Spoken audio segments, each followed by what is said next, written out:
খবৰ আপোনালোকৰ আশা কৰোঁ সকলো ভালে আৰু মই ভালে আছোঁ। আজি মই আপোনালোকক দেখাব বিচাৰিম আমাৰ তেজপুৰত যি সদৌ অসম সংখ্যালঘু চমুকৈ আমছৰ যি 16 সংখ্যক অধিৱেশন আমাৰ তেজপুৰত 45 বছৰ পিছত অনুষ্ঠিত হ'বলৈ গৈ আছে। আজিৰ পৰা আৰম্ভ হ'ব 21, 22, 23 তাৰিখ লাষ্ট ডেট আজিৰ পৰা আৰম্ভ হৈছে। তো আপোনালোকক মই প্ৰথমতে আছোঁ মূল গেটখন কিমান সুন্দৰকৈ সজাইছে। তো আপোনালোকক আৰু ভিতৰৰ দৃশ্য দেখাম, আপোনালোকে ভিডিঅ'টো শেষলৈ চাব বুলি আশা ৰাখিলোঁ। তো মোৰ লগত আহক।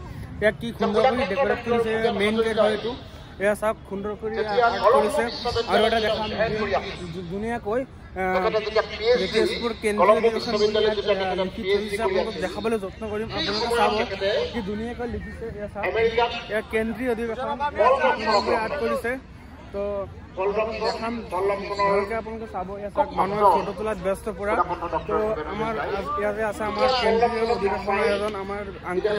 কি খবৰ আপোনাৰ? ভাল ভাল। কেনেকুৱা লাগি আছে? আমাক বহুত ভাল লাগি আছে। যিখিনি কষ্ট কৰিছোঁ সেইখিনি কষ্ট আজি মানে সফল হোৱা দেখা গৈ আছে। আমি আশা কৰিম যাতে অহাকালি আমাৰ যিটো মূল সভা আছে, মুকলি সভা আছে, সেই সভাত যাতে মানুহ গলে গলে হয় ওলাই আহি ইয়াত যোগদান কৰে আৰু সকলোৱে যাতে আমাৰ এই অধিৱেশনখন সাফল্যমণ্ডিত কৰাত সহায়। অহাকালি আমাৰ বিপিন চাউদাং ডাঙৰীয়া আহিব আৰু তেওঁৰ প্ৰগ্ৰেম ধুনীয়া হয়। আপোনালোকে নিশ্চয় গম পায়। তেওঁ বহুত অসমৰ বহুত ঠাইত তেনেকুৱা নিজৰ গীত গাই পেলাই প্ৰচাৰ হৈছে তেওঁক আমি নিমন্ত্ৰণ জনাইছোঁ। অহাকালি তেওঁ আহিব।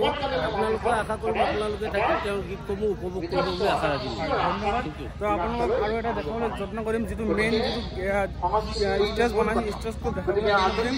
আৰু এটা বস্তু দেখাম ইয়াৰ লগতে শ্বহীদ বেদী যি 16টা পতাকা আজি ৰাতিপুৱা 6টা বজাত পতাকা উত্তোলন কৰিছে। যিহেতু 16 সংখ্যক অধিৱেশন তেজপুৰত যি সদৌ অসম সংখ্যালঘু চমুকৈ আমচতীয়া যি আজি আমাৰ তেজপুৰত 45 বছৰত অনুষ্ঠিত হ'বলৈ গৈ আছে। তো আজি যি শ্বহীদ বেদী দেখাবলৈ যত্ন কৰিম। ইয়াৰ মানুহ আছে ফটো তোলাত ব্যস্ত। এয়া হৈছে মেইন শ্বহীদ বেদী। ইয়াত লিখা আছে শ্বহীদ স্মৃতি স্তম্ভ এই বলিদান চিৰজনীয়। তো এয়া মানুহ ফটো তোলাত ব্যস্ত। তো আপোনালোকে দেখাবলৈ যত্ন কৰিম। এজন দাদা আছে। কি খবৰ? কেনেকুৱা লাগি আছে? ভাল লাগি আছে। আপুনি ক'ৰ পৰা আহিছে? আমি বৰজলি। এইটো কোনটো ডিষ্ট্ৰিক্ট? আমি শোণিতপুৰ ডিষ্ট্ৰিক্টৰে মানে। তো ইয়াৰ শোণিতপুৰ ডিষ্ট্ৰিক্টৰ ইয়াৰ আঞ্চলিকৰ পৰা আহিছে। ধন্যবাদ থাকিল। কেনেকুৱা লাগি আছে? ভাল লাগি আছে। আৰু এজন আছে দাদা। কেনেকুৱা লাগি আছে? বহুত ভাল লাগি আছে। সঁচা? ইয়াত দুদিন আৰু যে দুদিন আছে, দুদিন আহিবা? আহিম, সদায় আহিম। সঁচা? আৰু এজন আছে আমাৰ লগত। কেনেকুৱা লাগি আছে? বহুত বঢ়িয়া। কেনেকুৱা লাগি আছে? বহুত ভাল। তো এয়া চাওক পুৰা মানুহ ফটো তোলাত ব্যস্ত। আপোনালোকক দেখাবলৈ যত্ন কৰিম শ্বহীদ বেদীটো ইয়াক কিমান সুন্দৰকৈ বনাইছে।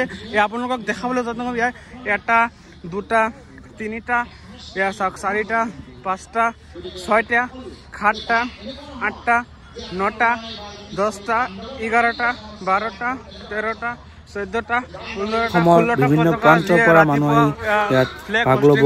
যিহেতু অহাকালি যি মূল সভা আছে, মূল সভাত উপস্থিত হ'ব। ধন্যবাদ। আপোনালোকৰ ভিডিঅ'টো কেনেকুৱা লাগিছে?